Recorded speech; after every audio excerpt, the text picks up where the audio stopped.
sound.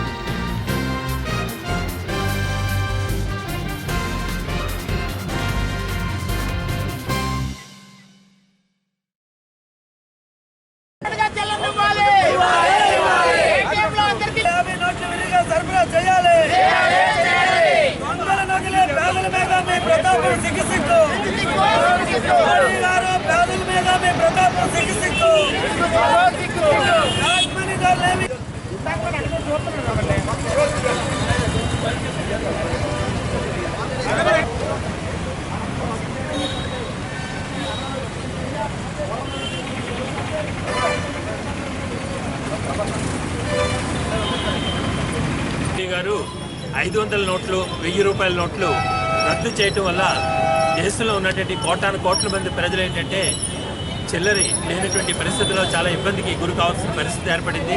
కనుక దేశంలో ఉన్నటువంటి నల్ల ధనాన్ని వెలికి తీస్తున్నాననేటువంటి పేరుతో ఏంటంటే కోటాను కోట్ల మంది ప్రజల్ని ఈ రకమైనటువంటి ఇబ్బందులకి గురి చేయడం సరైనది కాదనేటువంటిది సిపిఎం పార్టీగా మేము తెలియజేస్తున్నాం. ఎందుకంటే దొంగ డబ్బు ఉన్నటువంటి వాళ్ళ మీద తగిన చర్యలు వేరే విధంగా తీసుకోవచ్చు, కానీ మొత్తం 500 1000 నోట్లు కూడా ఏంటంటే 8వ తారీఖు నుంచి కూడా చెల్లవని చెప్పి, అట్లాగే సఫిషియెంట్గా కావాల్సినటువంటి 100 రూపాయల నోట్లు కానీ మిగిలినటువంటి కరెన్సీ నోట్లు ఏంటంటే రెడీ చేయకుండా ఈ రకమైన నిర్ణయం తీసుకోవటం వల్ల దేశంలో ఈ లైన్లో నిలబడినటువంటి సుమారు 40 మంది ప్రాణాలు పోగొట్టుకున్నారు. కనుక ఈ 40 మంది ప్రాణాలు పోవటానికి కూడా ఏంటంటే కేంద్ర ప్రభుత్వమే బాధ్యత అనేటువంటిది సిపిఎం పార్టీలుగా మేము తెలియజేస్తున్నాం. కనుక ఈ రకమైనటువంటి దుందుడుకు చర్య సరైనటువంటిది కాదు. కనుక 100 రూపాయల నోట్లని అట్లాగే 500 రూపాయల నోట్లని కూడా రీప్రింట్ చేస్తారు. కనుక వాటిలన్నింటినీ కూడా సఫిషియెంట్గా అన్ని బ్యాంకుల్లో కూడా ఉంచాలని చెప్పేసి, అట్లాగే ఏంటంటే చేతి మీద ముద్రలు వేస్తాం ఇది అనేది సరైనది కాదు. ఎందుకంటే ప్రజలకి మోడీ ప్రభుత్వం ఏమీ ఫ్రీగా ఇవ్వట్లేదు.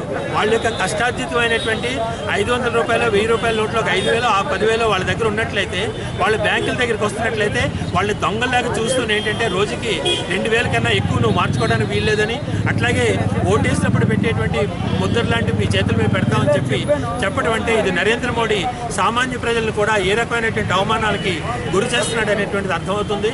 కనుక ఈ రకమైనటువంటి చర్యల్ని కేంద్ర ప్రభుత్వం విరమించుకోవాలని చెప్పేసి, అట్లాగే కావాల్సినంత కరెన్సీ ప్రజలకి చిల్లర విషయంలో ఇబ్బంది లేకుండా ఇవ్వాలని చెప్పేసి, అట్లాగే మొబైల్ ఏటీఎంల ద్వారా ఈ ప్రజలకు కావాల్సినటువంటి చేంజ్ని కూడా ఇచ్చేటువంటి చర్యల్ని చేపట్టాలని చెప్పేసి డిమాండ్ చేస్తూ ఈరోజు విశాఖపట్నంలో ఎస్బీఐ మెయిన్ ఆఫీస్ దగ్గర వామపక్షాల పార్టీల ఆధ్వర్యంలో ఈ ధర్నాను కొనసాగించడం జరుగుతుంది.